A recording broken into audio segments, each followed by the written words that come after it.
اعوذ باللہ من الشیطان الرجیم بسم اللہ الرحمن الرحیم۔ السلام علیکم ناظرین کرام، امید کرتے ہیں خیریت و عافیت کے ساتھ ہوں گے، جہاں کہیں بھی رہیں خوش رہیں آباد رہیں۔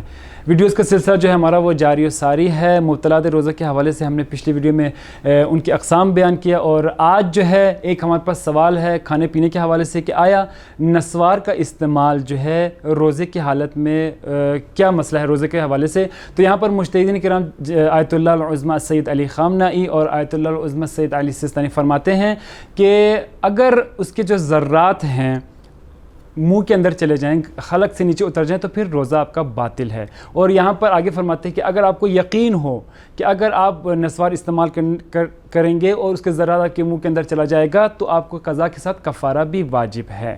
دوسرا سوال ہمارے پاس سگریٹ کے حوالے سے بھی ہے کہ آیا روزے کی حالت میں سگریٹ پی سکتے ہیں؟ تو یہاں پر بھی مجتہدین فرماتے ہیں کہ اگر حلق سے نیچے چلا جائے تو پھر وہاں پر آپ کا روزہ جو ہے وہ باطل ہے، اور اسی طرح اگر یقین ہے کہ حلق سے نیچے چلا جائے گا تو پھر کفارہ بھی واجب ہو جائے گا۔ لیکن یہاں پر آخر میں یہ ایک بات بتاتا چلوں کہ بہتر ہے اور احتیاط کیجیے گا کہ یہ چیز نہ کریں، نسوار روزے کی حالت میں استعمال نہ کریں، سگریٹ نہ پئیں۔ کیونکہ اس کے اثرات ہوتے ہیں۔ جب آپ نسوار استعمال کرتے ہیں تو کہیں نہ کہیں کوئی نہ کوئی ذرہ جو ہے وہ اندر چلا جاتا ہے، اور اگر سگریٹ پی رہے ہیں تو جتنی مرضی آپ کوشش کر لیں دھواں جو ہے وہ آپ کے حلق سے نیچے اتر ہی جاتا ہے۔ اس لیے کوشش کریں کہ روزے کی حالت میں ان چیزوں کا استعمال نہ کریں۔ السلام علیکم ورحمۃ اللہ وبرکاتہ۔